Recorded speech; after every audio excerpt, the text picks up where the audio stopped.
प्रभु यीशु मसीह के मधुर और सामर्थी नाम में आज दिनांक 5 मई दिन शुक्रवार को हम आप सब श्रोताओं का हार्दिक स्वागत करते हैं।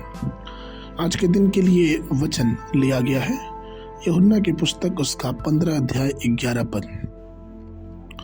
वचन ये कहता है, मैंने ये बातें तुमसे इसलिए कही है कि मेरा आनंद तुम में बना रहे और तुम्हारा आनंद पूरा हो जाए। प्रियो, जब हम प्रभु के चरणों में बैठते हैं और उनके सुनहरे चेहरे को निहारते हैं तो हम उनकी दिव्य उपस्थिति में लिपटे रहते हैं। उनकी दिव्य उपस्थिति में दिव्य प्रेम और आनंद है। इसलिए दाऊद कहता है भजन संहिता उसके 16 के 11 में कि तेरे निकट आनंद की भरपूरी और तेरे दाहिने हाथ में सुर्ख सर्वदा बना रहता है। प्रियो, कई ऐसे लोग हैं जो सोचते हैं कि यदि वे यीशु मसीह को अपनाते हैं तो उन्हें लंबे समय तक दुख का सामना नहीं करना पड़ेगा और उन्हें हर समय दुखी महसूस करने की कोई आवश्यकता नहीं होगी। बिल्कुल, लेकिन यह बिल्कुल सच नहीं है। दूसरों के लिए आंसुओं के साथ प्रार्थना करना और अपने बोझों को या फिर उनके बोझ को अपने साथ साझा करना मसीही जीवन में बहुत महत्वपूर्ण है। यह सच है कि अनंत विनाश के पथ पर इतनी सारी आत्माओं को देखने का बोझ हमारे हृदय को नम्र बना देता है, लेकिन साथ ही जब हम अपनी सारी चिंताओं को प्रभु के ऊपर डाल देते हैं, उसकी उपस्थिति में दे देते हैं और उसकी स्तुति करना शुरू कर देते हैं, तो हमारे हृदय में दिव्य आनंद का संचार होता है और हम हर्ष और आनंद से भर जाते हैं। ऐसे अवसर थे जब हमारे प्रभु यीशु मसीह भी उदास थे। यह भी सच है कि यीशु लाजर के कब्र के पास जाके वहां रोया, परंतु वहीं प्रभु यीशु की आत्मा आनंदित भी थी, क्योंकि वो जानता था कि परमेश्वर की उपस्थिति में आनंद की भरपूरी है। वह आपको अपनी उपस्थिति और अपने आनंद से भरना चाहता है।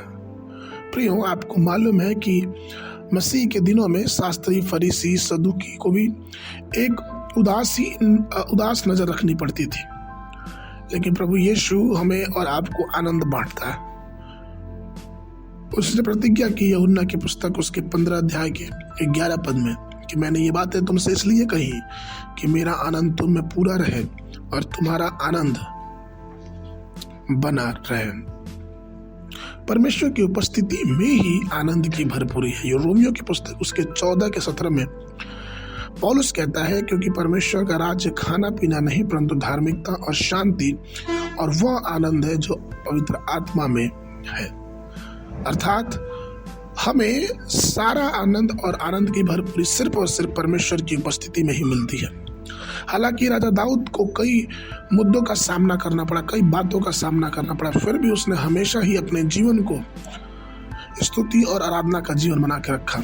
हम हन्ना के विषय में पढ़ते हैं जिसने दुख को परमेश्वर के चरणों पर डाल दिया। उसने प्रार्थना की और वो प्रार्थना करके वहां से चली तो गई, लेकिन उसका चेहरा फिर कभी उदास नहीं हुआ, क्योंकि परमेश्वर ने उसको आनंद से भरा। इसलिए प्रेरित पौलुस भी हमें और आपको हमेशा कहता है कि प्रभु में सदा आनंदित रहो, और मैं फिर कहता हूँ आनंदित रहो। प्रियो, आइए इन सब बातों पे हमें ध्यान रखना है, क्योंकि इस बात को जानना बहुत जरूरी है कि अगर हमको आनंद की खोज है तो वो आनंद, वो शांति सिर्फ और सिर्फ प्रभु की उपस्थिति में पाया जाता है। आज के मनन के लिए 2 कुरिन्थियों की पत्री उसका 6वां अध्याय 10 पद।